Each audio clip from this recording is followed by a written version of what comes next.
প্রচারের ফাঁকে লুডো খেলায় মেতে উঠলেন বিজেপি প্রার্থী রুদ্রনীল ঘোষ। যে তার বিষয়ে কতটা আশাবাদী হলে নির্বাচনী প্রচারের মতো গুরুত্বপূর্ণ দায়িত্বের মাঝখান থেকে সরে গিয়ে এক মুহূর্তে সাধারণ মানুষের সঙ্গে লুডো খেলায় বসে পড়তে পারেন একজন প্রার্থী, এই প্রশ্নই এখন ঘোরাফেরা করছে শিবপুর বিধানসভা কেন্দ্রের রাজনৈতিক মহলে। ঘোষ মেজাজে লুডোর চাল দেন তিনি। ঘটনাটা কি নিছকই একটা মানবিক মুহূর্ত, নাকি এর আড়ালেই লুকিয়ে রয়েছে ভোট প্রচারের অন্য কোনো কৌশল বা বার্তা? এই নিয়ে শুরু হয়েছে জল্পনা। এক ঝলকে দেখাবো সেই ভিডিও।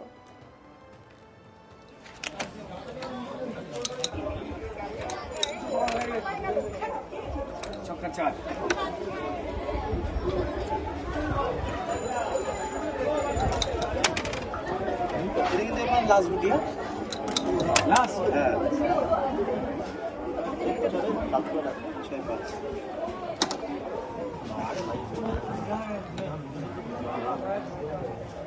হ্যাঁ, সবুজ ঘরটাই বসলে অসুবিধা কি আছে? ভালো লাগছে বলো? সবার একই তো। একদম একদম কোনো অসুবিধা কিছু নেই। রং তো কারোর প্রত্যেক সম্পত্তি না। একদম একদম। তিন আমাদের এখানে একটা হয়ে রয়েছে আর এখানে একটা হয়ে রয়েছে। আচ্ছা, তিন হয়েছে। এইটাই দিতে হবে। এখানে হয়েছে তো আমাদের এখানে তিন তিন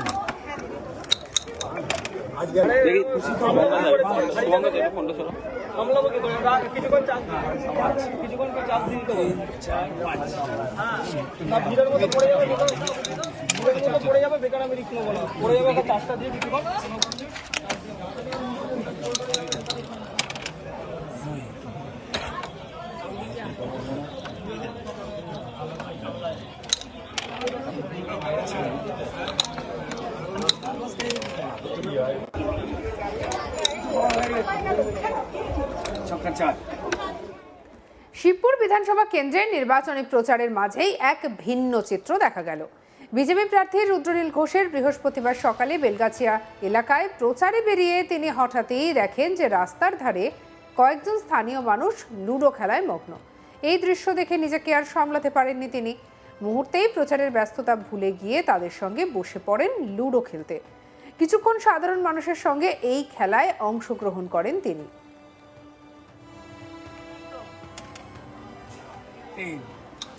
আমাদের এখানে একটা হয়ে রয়েছে আর এখানে একটা হয়ে রয়েছে। আচ্ছা, তিন হয়েছে। এইটাই দিতে হবে। এখানে হয়েছে তো আমাদের এখানে তিন তিন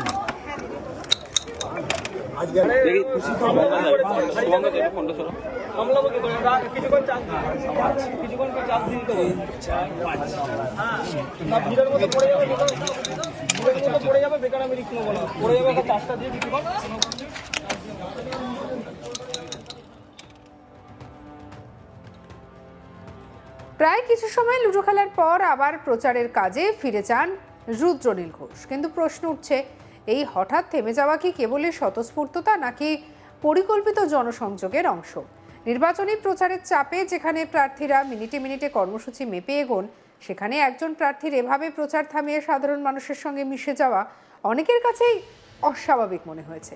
স্থানীয়দের একাংশের মতে এই দৃশ্য তাদের কাছে চমকপ্রদ এবং আনন্দদায়ক হলেও রাজনৈতিক উদ্দেশ্য নিয়ে কি, সেই প্রশ্ন থেকে যাচ্ছে। কেউ কেউ বলছেন প্রার্থী হিসেবে এমনভাবে মিশে যাওয়া নতুন অভিজ্ঞতা। আবার অন্যদিকে রাজনৈতিক মহলের একাংশের ধারণা, ভোটের আগে জনসংযোগের এই ধরনের ইচ্ছাকৃত মানবিক ইমেজ তৈরি করার কৌশল হতে পারে এটি। রুদ্রনীল ঘোষের এই আচরণ ঘিরে এখন সোশ্যাল মিডিয়ায় শুরু হয়েছে আলোচনা। কেউ কেউ প্রশংসা করেছেন তার সহজ সরল মনোভাবের, কেউ আবার দেখেছেন এর মধ্যে প্রচারের সূক্ষ্ম কৌশল। তবে সবচেয়ে বড় প্রশ্ন এখনো অমীমাংসিত। লুডো বোর্ডের সেই কয়েকটি দান কি শুধুই খেলার অংশ ছিল, নাকি এর মধ্যে লুকিয়েছিল ভোটের বড় কোনো চাল? শিবপুরের নির্বাচনী মাঠে যেখানে প্রতিদিনই নতুন সমীকরণ তৈরি হচ্ছে, সেখানে এই ছোট্ট লুডোর খেলা যেন নতুন করে উত্তাপ ছড়িয়েছে রাজনৈতিক মহলে। ভোটের প্রচারে সারতে গিয়ে রুদ্রনীল বলেন, এবারের ভোটে তৃণমূলকে জবাব দিয়ে দেবে জনগণ। কি বলেছেন রুদ্রনীল ঘোষ? দেখুন, যারা হামলা করছে এটা তাদের কালচার, তবে হামলা করে কখনোই এবার কেউই কোনো ইলেকশন জিততে পারবে না, কোনো পার্টি। আর এখানে হামলা কারা করে পরিকল্পিতভাবে আমরা সবাই জানি, তৃণমূলকে মানুষ বর্জন করে যেটা বুঝতে পেরে তৃণমূল হামলার ভয়ভীতি তৈরি করবার চেষ্টা করছে, বৃথা চেষ্টা। তারা যে পরিষ্কার সারা হাওড়া, সারা পশ্চিমবঙ্গ, বিশেষ করে হাওড়া শিবপুর ড্রেন, পাঁক, জল, নর্দমা, জঞ্জাল, মশা এটাতে ভরিয়ে দিয়েছে। এটাতে নতুন করে বলবার কিছু নেই। 15 বছর ধরে তৃণমূলকে মানুষ বিশ্বাস করেছিল, তারা মানুষের বিশ্বাসের সঙ্গে প্রতারণা করেছে, বেইমানি করেছে। তাই মানুষ তাদের ছুঁড়ে ফেলতে চাইছে, আর মানুষের কাছে ভয় দেখিয়ে একটা কিছু করবার চেষ্টা করছে। এই ভয় তেমন করে দেখাতেও পাচ্ছে না। আর এই যা হামলা, এগুলো বিচ্ছিন্ন হামলা, যারা হামলা করছে তাদের ওপরেই ভোটের মাধ্যমে হামলা দিয়ে দেবে জনগণ, মিলিয়ে নেবে। প্রচারের ফাঁকে লুডো খেলায় মেতে উঠলেন বিজেপি প্রার্থী রুদ্রনীল ঘোষ। জেতার বিষয়ে কতটা আশাবাদী হলে নির্বাচনী প্রচারে এমনভাবে লুডো খেলা যায়, প্রচারের গুরুদায়িত্ব যার কাঁধে, তিনি মাঝখান থেকে সরে গিয়ে এক মুহূর্তে হয়ে উঠলেন সাধারণ মানুষের সঙ্গে লুডো খেলায় মত্ত। এই প্রশ্নই এখন ঘুরপাক খাচ্ছে শিবপুর বিধানসভা কেন্দ্রের রাজনৈতিক মহলে। খোশ মেজাজে লুডোর চাল দিলেন রুদ্রনীল। ঘটনা কি নিছকই মানবিক মুহূর্ত, নাকি এর আড়ালে লুকিয়ে আছে অন্য কোনো ভোট কৌশলের অংশ? এমন কথা উঠছে, যা নিয়ে শুরু হয়েছে জল্পনা। দেখুন। একদম একদম তিন। আমাদের এখানে একটা হয়ে রয়েছে আর এখানে একটা হয়ে রয়েছে। আচ্ছা, 3 হয়েছে। এইটাই দিতে হয়। এখানে হয়েছে তো? আমাদের এখানে 3। 3। দেখি খুশি তো আমলাবো কি করে কিছুক্ষণ চাপ কিছুক্ষণ চাপ দিন তো 3, 4, 5। না ভিড়ের মধ্যে পড়ে যাবে ভিড়ের মধ্যে পড়ে যাবে, বেকার আমি রিস্ক নেবো না, পড়ে যাবে একটা চারটা দিয়ে কিছুক্ষণ। শিবপুর বিধানসভা কেন্দ্রের নির্বাচনী প্রচারের মাঝেই এক ভিন্ন ছবি দেখা গেল বিজেপি প্রার্থী রুদ্রনীল ঘোষের। বৃহস্পতিবার সকালে বেলগাছিয়া এলাকায় প্রচারে বেরিয়ে তিনি হঠাৎই রাস্তার ধারে কয়েকজন সাধারণ মানুষকে দেখে লুডো খেলায় মত্ত হয়ে ওঠেন। কি বলছেন প্রার্থী, শুনব।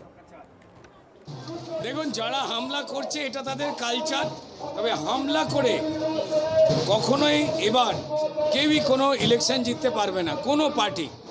আর এখানে হামলা কারা করে পরিকল্পিতভাবে আমরা সবাই জানি। তৃণমূলকে মানুষ বর্জন করে যেটা বুঝতে পেরে তৃণমূল হামলার ভয়ভীতি তৈরি করবার চেষ্টা করছে, বৃথা চেষ্টা। তারা যে পরিষ্কার সারা হাওড়া, সারা পশ্চিমবঙ্গ, বিশেষ করে হাওড়া শিবপুর ড্রেন, পাঁক, জল, নর্দমা, জঞ্জাল, মশা এটাতে ভরিয়ে দিয়েছে। এটাতে নতুন করে বলবার কিছু নেই। 15 বছর ধরে তৃণমূলকে মানুষ বিশ্বাস করেছিল, তারা মানুষের বিশ্বাসের সঙ্গে প্রতারণা করেছে, বেইমানি করেছে।